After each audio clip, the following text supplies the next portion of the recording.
In the era of online multiplayer games and streaming, there's an assumption that isolation in the gaming space is becoming increasingly rare. However, many gamers often find themselves playing single-player games, or solo queuing their favorite multiplayer game. In addition, gamers as an audience are predisposed to mental afflictions such as depression, which can change how games are received and interpreted. Games such as Minecraft, Omori, No Players Online, Journey, and Outer Wilds all leverage this relationship. Simulated loneliness, due to market gamer demographics, increases artistic value and immersion. It manipulates player experience, and overall, massively enhances the gameplay experience to leave a lasting impact.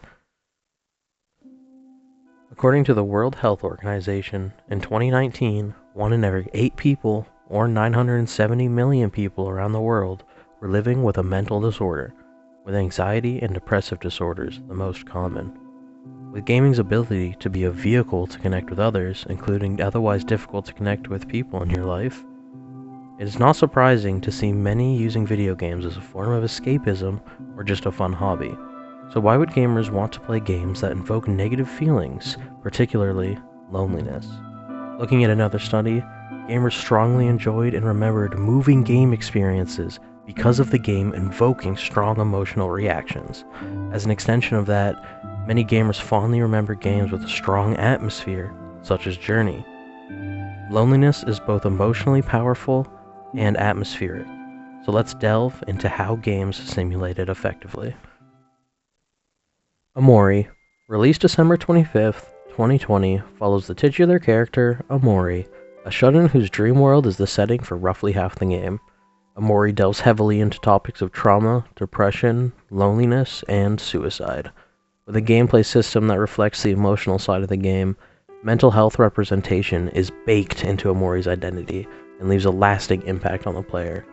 Minecraft, on the other hand, released in November of 2011, has essentially no story or mental health representation within the game. However, in a single-player world, the vast open world combined with Minecraft's wonderfully crafted soundtrack invokes the feeling of being alone in the world, alleviated by only pets and villagers. Despite being blocky, this simulated loneliness, intentional or not, is extremely immersive and strengthens a solo Minecraft experience. It is so immersive, in fact, an urban horror legend of Herobrine was created around the fear of not being alone in your world.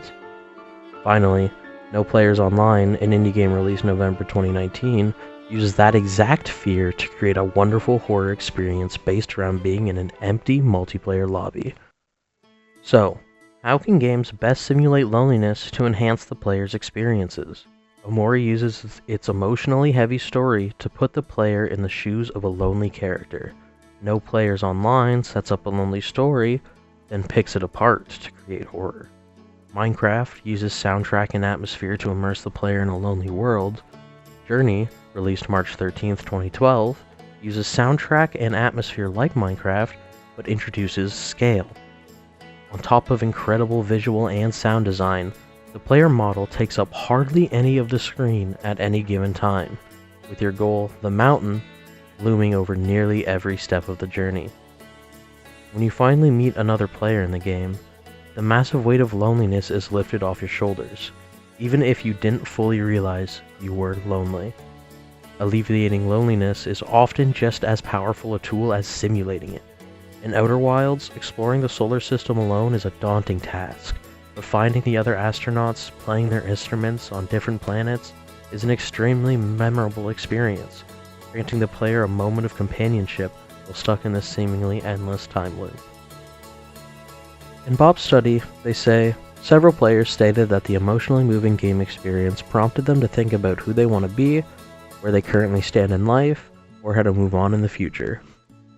Not only can negative emotions in gaming prompt self-reflection, story-based simulated loneliness can give those who do not suffer from mental illness a step into the shoes of a character that does, potentially expanding the player's depth of emotional awareness.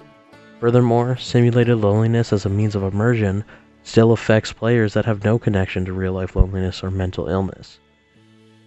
Loneliness can also be simulated to create emotions such as fear, which still heavily affect player regardless of their connections to mental health. Overall, With a large portion of the gaming audience having a connection to mental illness in some form, simulated loneliness is very effective for increasing the lasting impact a game will leave on a player. Even for those without that connection, loneliness can serve as a tool for stronger immersion that is simulated by environment, audio, and visuals.